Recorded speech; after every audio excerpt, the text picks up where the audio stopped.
Today, we have another interview in action from the conferences that just happened down here in Miami and Orlando. My name is Bill Russell. I'm a former CIO for a 16-hospital system and creator of This Week Health, a set of channels dedicated to keeping health IT staff current and engaged. We want to thank our show sponsors who are investing in developing the next generation of health leaders: Gordian Dynamics, Quill Health, Tausight, Nuance, Canon Medical, and Current Health. Check them out at thisweekhealth.com/today. Here we go. All right, here we are at HIMSS 2022, and we're here with Nassar Nizami with Jefferson Health. How you doing? Doing great. It's great to be here in person. Yeah, it is great to be here in person. Man, we haven't talked in a little while. I think, has it been almost a year now? Over a year now, yeah. It's been a while. Wow, that's amazing. So what's top of mind? What's going on for you in Philadelphia? A lot's happening. We acquired Einstein Health, which is a 3-hospital health system 4 months ago. 3 months ago, we acquired Health Partners Plan. And of course, we have been going between these COVID waves. It finally feels, after almost 2 years, that we may be out of COVID now. So the real projects, build, implementation, consolidation, are hitting us more now. Last week has been just remarkable, focused on COVID, vaccination, testing, that sort of stuff. So now more integration, digital front door, AI, automation, some topics that I care a lot about are bubbling up, which I'm really excited about. Well, with the acquisition strategy, a lot of M&A, and you guys were right in the middle of a significant amount of EHR work. That's right. In that consolidation. That's right. In the middle of the pandemic.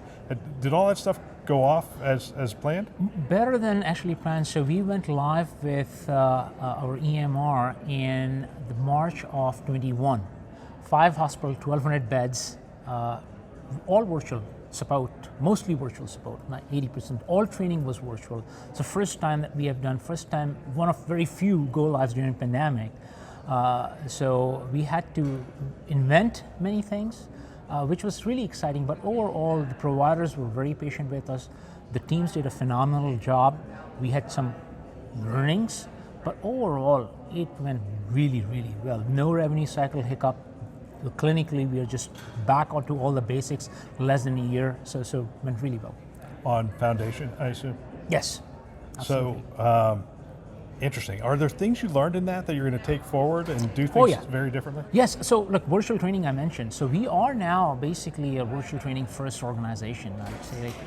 We are just redoing some of the training that we provided to nursing in regular orientation and taking them virtual. So just reducing the time that nurses spend actually physically in a classroom, right? That virtual support has gone up, and just, we had these things before COVID, but it's just adoption was not there. And what COVID changed for us is adoption. Nursing realized, and probably the largest area, but even physicians, we are training them online more and more, virtual training, virtual support. I think digital adoption in general, and I think about both on the patient side and physician side, skyrocketed during COVID. A lot of that is sticking now. We found it's certainly dropped from the peak of COVID, but it is still 20 times more than pre-COVID, which is still a win. I'll take it. Yeah, it's amazing. Jefferson, very innovative organization, does a lot with. It's Jefferson Innovation Group, or is That's right. Okay. Innovation Ventures. Innovation Ventures, yeah. And visited their location in the vault, That's the right. old Federal Reserve vault. What a contrast! You're in that old Federal Reserve vault, and they're working with 3D printers and doing all. That's right. Are you seeing a lot of that stuff start to bubble up and end up in the clinical workflow? That's right. So that is one of the exciting things. That sort of during COVID, in some ways innovation accelerated, and in other ways it did not accelerate. Because our priorities were different. But now, in the last few months, a lot of that work is not only bubbling up, as you said, making their way to clinical workflows, which is critical for any success of any of the digital or IT plan. And the big, I think, differentiator for us is, again, going back to the adoption. Adoption by physicians, a lot more openness to things like online scheduling or telehealth, or you just name it, right? I mean, people are responding more to the questions that are coming digitally, right? So a lot more, I guess, acceptance and adoption and focus on, yes, we need to change our workflow. So people, we always discuss virtual describe, things like virtual describe, a lot more openness to that. And same thing on the patient's end, right? some of the just, I guess, biases we had about patient ages and who's going to adopt, just not true. We are seeing some older population actually adopt more so during COVID, have adopted technologies more, which was remarkable. I mean, I think so. So across different demographics of just the adoption of solutions that are presented, there is a generally actually more so I would call a hunger. Give me more. Yeah, it's, how big is Jefferson now? You guys went through such a growth spurt. I'm not sure I know where you. Well, we are 18 hospitals. We are a health system with a university and a healthcare plan. We're about $9 billion in revenue now. We cover both Philadelphia and Greater Philadelphia, including Southern Jersey. So that's our general area. About 40,000 employees, 8,000 nurses. So, any challenges with that kind of growth that quickly in terms of staffing and infrastructure? Look, so you hit it. Look, staffing probably is our number one challenge today. Has been for the last 12 months or so, both in IT and outside IT. Nursing is our number one issue where it's very difficult to recruit and retain talent. Right? Just nurses are leaving in droves. We are looking at things like virtual nursing, which is again something I'm excited about. But it is not a replacement of nurse leaving. Just to be clear, it was going to augment, and it's a good thing. IT has been a big challenge in its staffing. I was just talking with another CIO who's looking for cybersecurity, and that's one of the areas where we just are so understaffed right now. The turnover, especially at the junior to like mid-level, is just... They're in such high demand, people are throwing money at it. Exactly, like it's like every time I turn around, there's like 20% more that someone else is willing to offer.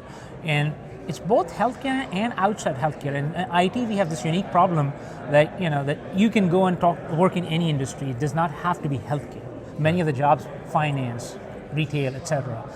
It's a challenge that I don't think that we are going to be getting out of anytime soon. We talked a while back about cloud. Yep. And I'm curious, how's that cloud journey gone? Everybody's sort of at different points along that.